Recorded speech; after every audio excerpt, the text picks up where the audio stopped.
এই কান্না ভেজে নেইমারকে দেখতে খুবই খারাপ লাগছে। কাঁদতে কাঁদতে নেইমার বলেছিলেন, আমি তখনই সব থেকে বেশি কষ্ট পাই যখন আমি আর ফুটবল খেলতে পারি না। আমি বারবার ইনজুরিতে পড়েছি এবং বারবারই ফিরে আসার চেষ্টা করেছি। নেইমার যখন এই কথাগুলো বলছেন তখন তার চোখে কান্নার ফোঁয়ারা বইছে। একটা জীবনে নেইমারকে কাঁদতেই দেখা গেল অনেকবার। 2014-তে কেঁদেছিলেন বিশ্বকাপের সেই ভয়াবহ ইনজুরিতে পড়ার পর। তারপর রিসেন্ট 2022 বিশ্বকাপে লুকা মদ্রিচের ক্রোয়েশিয়ার কাছে হারের পরেও তিনি ভেঙে পড়েছিলেন। আর আজ দেখলাম তাকে আবার ইনজুরির কষ্টে কান্না করতে। বারবার আঘাত পেয়েও নেইমার ফিরেও এসেছেন। এই যেমন আবার ফিরবেন আগামীকাল। দীর্ঘ একটা বছর ইনজুরিতে থাকার পর আবার তাকে দেখা যাবে মাঠে। নেইমার বলেন, মাঠের বাইরে যে সময়টা থাকি সেই সময়টার প্রত্যেকটা মুহূর্ত আমাকে কষ্ট দেয়। তিনি আরও বলেন, আমি সারা বিশ্বের সর্বকালের সেরা ফুটবলার পেলের ব্রাজিলের হয়ে গোলের রেকর্ড অতিক্রম করলাম। আমি আল হিলালে আসলাম। এরপর আবার আমার মেয়েও জন্ম নিল। সবই হয়েছে গত বছর। আর সবগুলো ঘটনায় ছিল বিরাট আনন্দের। কিন্তু এরপরেই এই ইনজুরি আমার সামনে এলো। এই যে বলে না মানুষ, সুখের পরে দুঃখ আসে, দুঃখের পরে সুখ। নেইমারেরও তাই হচ্ছে। তবে নেইমার হারিয়ে যায়নি। বারবার ইনজুরিতে পড়েও তিনি ফিরে এসেছেন। কিন্তু কত আর এইসবের সাথে লড়াই করা যায়? কিছুটা ক্লান্ত তো নেইমারও হয়ে গেছেন, তাই না? ঠিক যেমন নেইমার নিজে বললেন, আমি যতবারই ইনজুরিতে পড়েছি ততবারই ফিরে এসেছি। কখনোই মাঝ পথে ছেড়ে দেয়নি। কিন্তু প্রতিটা ইনজুরি আমাকে দুর্বল করে দিয়েছে, আমাকে পিছিয়ে দিয়েছে।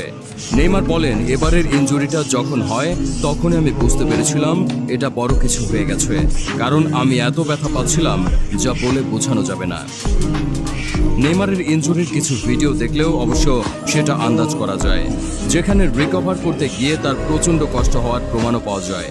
জিমে তিনি যখন ইনজুরি থেকে মুক্তির জন্য লড়ছেন তখন তার মতো করে নেইমার ভক্তরাও কান্না করে দিয়েছিলেন। অথচ এই ব্যথা নিয়ে, ইনজুরি নিয়েও নেইমার আমেরিকায় চলে গিয়েছিলেন কোপা আমেরিকার খেলা দেখতে। ব্রাজিল দলটাকে নেইমারের মতো করে আর কেউ ভালোবাসে বলে মনে হয় না। 18 বছর 6 মাস 5 দিন বয়সে নেইমারের অভিষেক হয়েছিল ব্রাজিল জাতীয় দলের হয়ে। এরপর আর তাকে আটকাতে পারেনি কেউ। 128 ম্যাচ খেলে নেইমার করেছেন 79টি গোল, সাথে আছে 59টি অ্যাসিস্ট।